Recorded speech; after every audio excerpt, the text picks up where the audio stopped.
Thomas Pesquet has spent more than a year of his life in space. As a European Space Agency astronaut, he's captured the hearts and minds of people on the continent with his updates on life from the International Space Station. I had kind of in the back of my head a list of things that could go wrong, because there's so many things that could go wrong. It's like a series of miracles to get you to space. Thomas Pesquet is a former Air France pilot who spent years training to blast off from Earth. He now has a unique insight into the role that space exploration can play in facing our most pressing challenges back here on Earth. We became conscious of, our planet by going to space, and I think it's a really fair statement. It's by taking a step back with satellites that we managed to realize that our planet was much smaller than we thought. Now, back here on Earth, he joins us to discuss readjusting to gravity, the billionaire space race, and the future of space exploration. Now it's time to go one step further, go back to the moon with a more sustained human presence, go to Mars, and I think the society is going to follow in our footsteps. Thomas Pesquet, thank you so much for joining us on Leaders with Lacqua. So how was it readjusting to life back on Earth?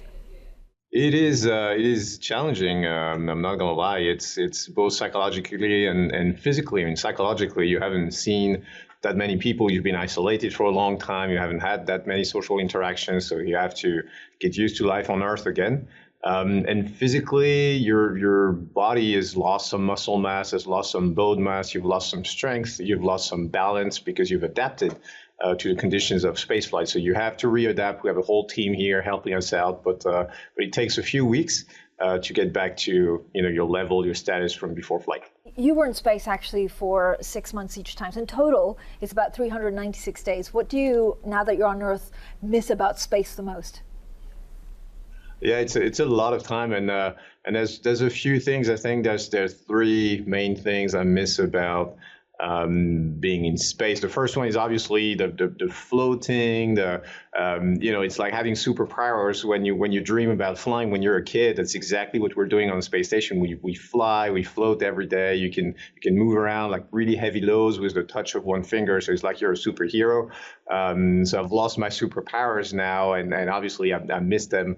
The second thing is, I think, the view of the Earth or of the cosmos, but mostly we're looking down at the Earth, and that's unbelievable to see the variety and the beauty that our planet has to offer.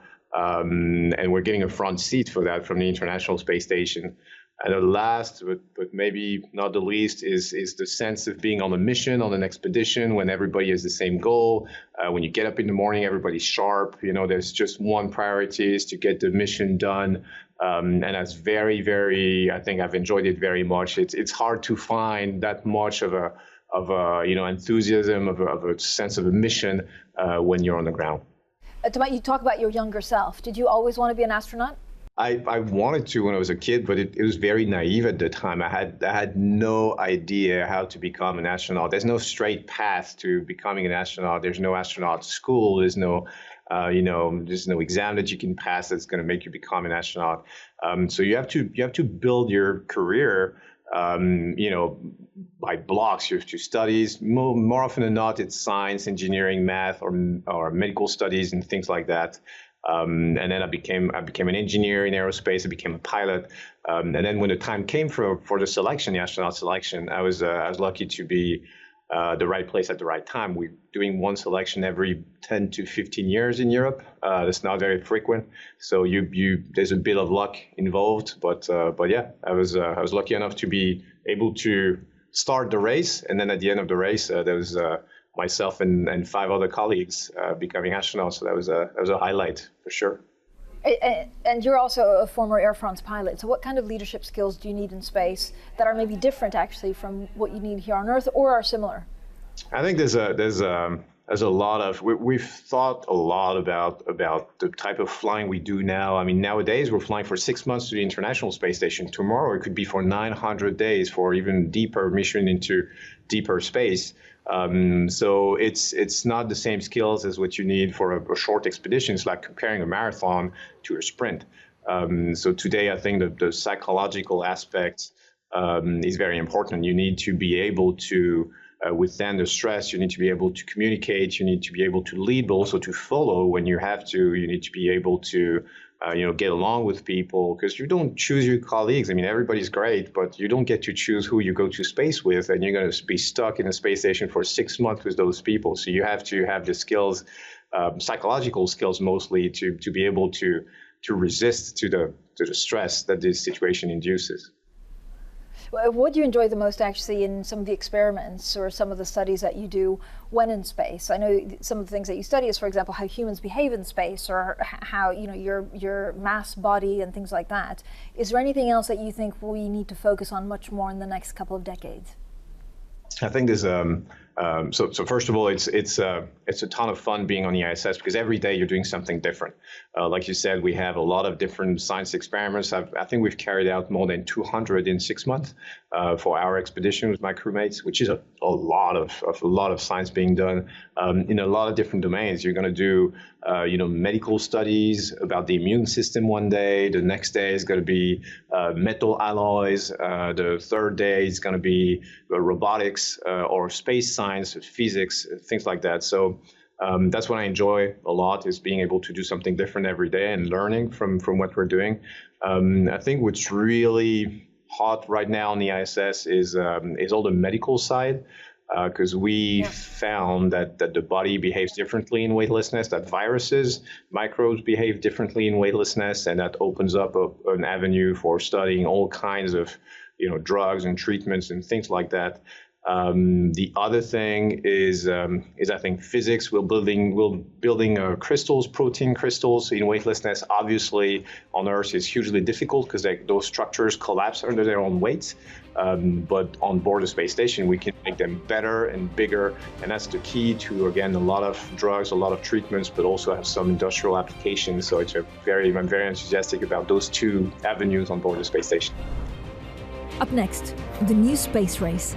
Thomas Pesquet's views on billionaires going into orbit and what it means for commercial space travel. For now, it's only a few people, but hopefully we're going to open up to more and more people, and the work that we've done, trailblazing the low Earth orbit, is going to benefit the entire society. So that's what I'm hoping in the years to come.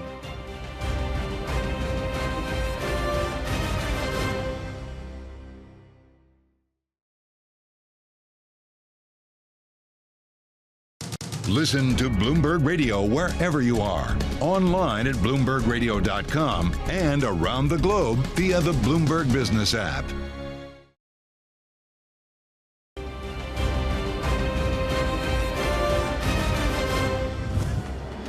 Thomas Pesquet is part of the elite few who have left the Earth's orbit as a European Space Agency astronaut with 2 tours under his belt. But there are some new entrants into that exclusive club, as billionaires like Richard Branson and Jeff Bezos have taken to the skies in the past year. We discuss the new space race and the privatization of space travel.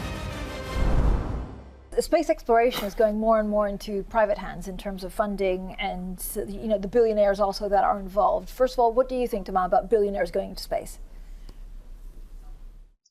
I think it's so now it's kind of a work in progress. It's just starting. It reminds me of the first steps of aviation on Earth. It used to be like a niche, and only the wealthy or the wealthiest could afford to travel through, from America to Europe on a plane, and then it became more and more commonplace, and a lot of people could afford to travel, and I think it led us to knowing each other better, and it had a lot of positive impacts.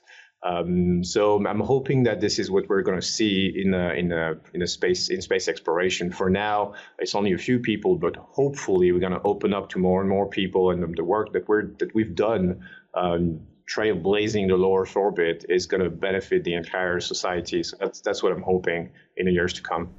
I guess, longer term, the ISS then disappears, and a lot of the astronauts will be sent on commercial ventures to do some of the technology and some of the exploration. Will it change your job or your mission?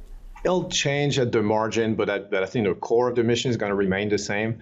What we found out is that our job for institutional astronauts, for NASA, ESA, European Space Agency, and others, is to discover, is to explore, and I think we've done that on around the Earth in low Earth orbit. It's been more than 20 years that we've had a sustained human presence with the International Space Station. There's still a lot of science to be done, and we won't abandon the low Earth orbit. But I think now the time has come to bring exploration a step further and deeper into space. And that's what's always happened on the ground as well. If you look at exploration, you got people going there and try to find out, what the environment is and what you can do. And then more people are coming, you settle, and then explorers go one step further, and then people are following. So I think now it's time to go one step further, go back to the moon with a more sustained human presence, go to Mars. And I think the society is going to follow in our footsteps. That's the plan, at least. So Thomas, what do you think is a realistic, timescale for man to develop a permanent base on the moon? It's a tricky question, and I think right now there's a stage we're at. So to go to the moon, you need a rocket, obviously, which we have. We have the SLS, which is a very large rocket that's needed to go to the moon. You need a ship to bring the astronauts to the moon, and then you need the infrastructures around the moon and on the moon, and that's what we're kind of still working on. So if we're looking at the first flight should be unmanned this year, and then the next first manned flight around the moon should be in 2, maybe 3 years. So it's tomorrow. I mean, it's going to happen very, very soon. After that, it's a matter of years. I think 5-10 years down the line, we'll have started building a base on the moon. And then after the moon, it's a good maybe 10 to 15 years, but then we'll be able to do the same on Mars. So hopefully I'll have a part to play in there. I obviously love to fly there myself personally, but it doesn't matter if I get to do it or not. What matters is that we're doing it as a team, as a group, as a group of nations, as human beings, and I'll try to play my part, whether it be on a spaceship or on the ground. I mean, I have to say, a manned mission to Mars within the next decade sounds pretty exciting. What do you think the benefits to humanity would be?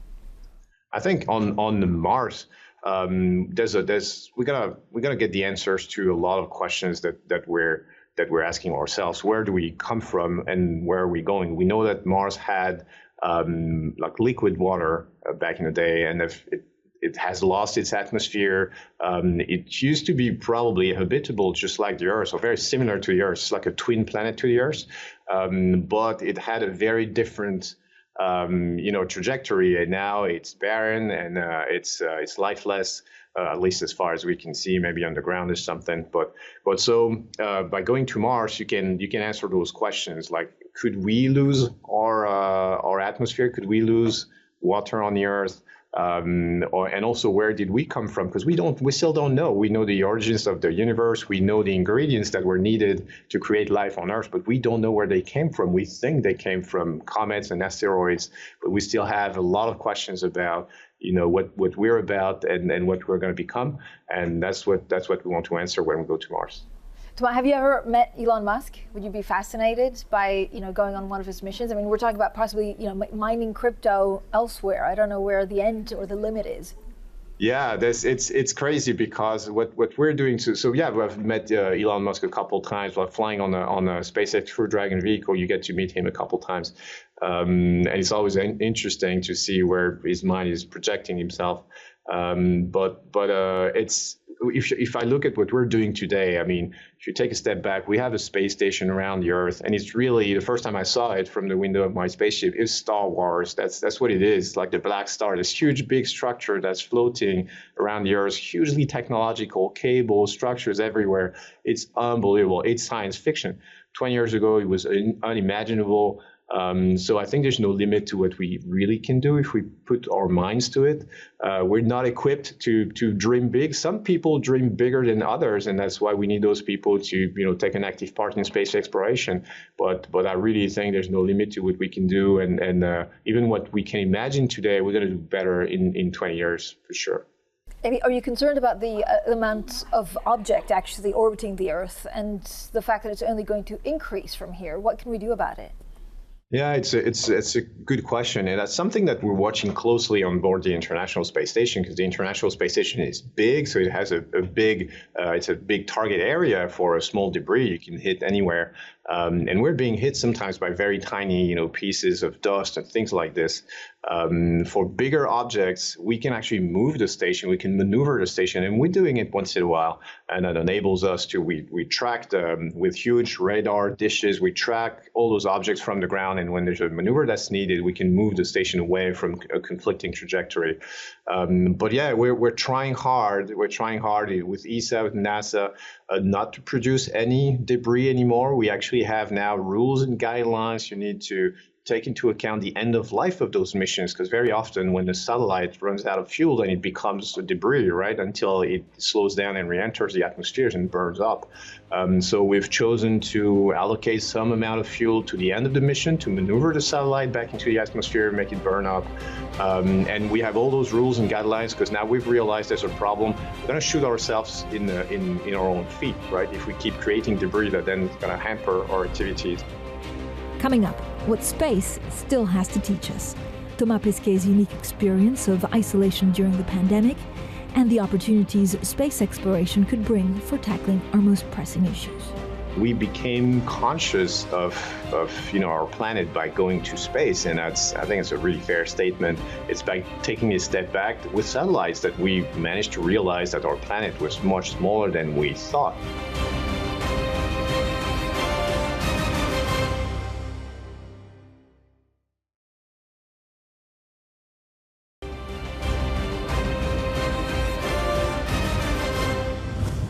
Thomas Pesquet is an astronaut who spent more than a year of his life orbiting the Earth on the International Space Station. We discuss geopolitics, scientific progress, and Thomas' first journey outside the atmosphere. Do you remember that first time, that first day, actually, after years of training, that you went into space? The feeling you got, was it emotional? What did you think? Yeah, it was hugely emotional. I think if I think back to my first mission, for the entire duration, it takes a lot of years to train for space. I mean, it takes your whole life to qualify and become an astronaut, and then maybe 7-10 years before you get to fly to space. So during this whole time, I had kind of in the back of my head a list of things that could go wrong, because there's so many things that could go wrong. It's like a series of miracles to get you to space. So I had this, I think, to protect myself from the disappointment if one of those things was going to happen and I was not going to go. It's kind of a self-defense mechanism, and also because it's your job as an astronaut to actually face those things, react to those things, and sometimes solve those problems that could prevent you from going to space. And as you get closer to the launch, then the list becomes shorter and shorter. And then you launch, and then you're in space. I remember being in a tiny Soyuz capsule on the way to the space station and thinking, now there's only a few things that could happen. And then when you dock to the space station for the first time in 10 years, that list of things that could prevent me from living my dream was empty. It was just the best feeling ever. I had a smile on my face, I think, for 3 days straight on board the space station, because nobody could take it away from me. I had achieved my dream. It was exhilarating. Do you think about sustainability? Some people say, well, look, we should, before we go and explore, take care of our planet. And others that believe, well, it's only by exploring space that we can understand more about sustainability and how we save this planet. Exactly. And I think you're absolutely right. So first of all, I think we became conscious of our planet by going to space, and I think it's a really fair statement. It's by taking a step back with satellites that we managed to realize that our planet was much smaller than we thought. That was actually finite. If from the ground, everything is big, everything is infinite. You have a hard time understanding global phenomenon, happening on a global scale. But if you take a step back, then you see them happening in front of you. It's by sending satellites into space that we can measure, the water temperature, the heights of the oceans, that we can look at the ice caps melting and things like this. It's all from space. So I think going to space is not, it's not different than looking at our planet. It's actually one and the same thing. So that's one step. And the next step, like I said, is again, trying to solve those problems, trying to understand those questions. But to do this, we have to look at other planets. We have to look at other celestial bodies to understand what could happen to us, what might have happened to the Earth, what the phenomena are, and what's at stake. So I think really by going into space, we care a lot about the planet. Given space tourism and everything we've been talking about, the ISS being replaced, are you very optimistic about space exploration in the next couple of decades, or do you worry that it'll be too commercial, leading also to countries being more rivals than friends? I think we live in a day and age where there's never been that many, spaceships and rockets and projects to go to space, whether they be governmental, like from in the US, in Europe, in China, and Russia, everywhere, or from private entities. So I think it's good, first of all. It's good that people have recognized the importance of space, that people want to be part of it, that people want to make it happen. And I think it kind of spurs, there's an element of competition, obviously, but it's not that bad. That's what started space exploration at the beginning, right? Competition. And I think it's a very powerful engine to make huge progress in a short amount of time. But then over the long run, it kind of dies out, because once somebody has won the race, then why would you keep running? And what we've done is actually we've switched to a different engine, and that engine is like science and cooperation, and that's a very, very good engine to have a sustained exploration and progression. It's not really good to kickstart an activity because you don't get enough energy, but to sustain it over the long run, it's actually much better than than competition. So I think a mix of both is what we're seeing right now, and I think it's going to be very beneficial for space exploration. We'll see big international missions, we'll see smaller private missions, and it's going to be very fun to watch and to be part of. Yeah, is there rivalry actually between astronauts, if you're a French astronaut, or if you're an American or a Chinese astronaut? No, I don't think so. I mean, within the International Space Station program, we've chosen to all work together and to allocate our resources to reach higher goals than you can do if you're on your own. And that's what you see everywhere in the world. Everything is becoming more global. People recognize that if you have high ambitions, then you have to tackle them at the global scale. And that's what we've done with the International Space Station. It's working really well. So we all partners, we all are working towards the same goals. And now there's new players. Now there's Chinese astronauts that we didn't have before, and other countries now have also ambitions to have astronauts. So I think it's not rivalry. We're actually very curious to meet those guys. Those guys are curious to meet us. Sometimes we get to meet each other. It's actually really fun to exchange. And you see that we have a lot in common. Like, people want to go to space, want to solve problems, want to bring humanity one step further, and it doesn't matter what flag you have on your sleeve when you're doing that. I mean, it's amazing to think that you had the ultimate isolating experience during the pandemic because you were in space.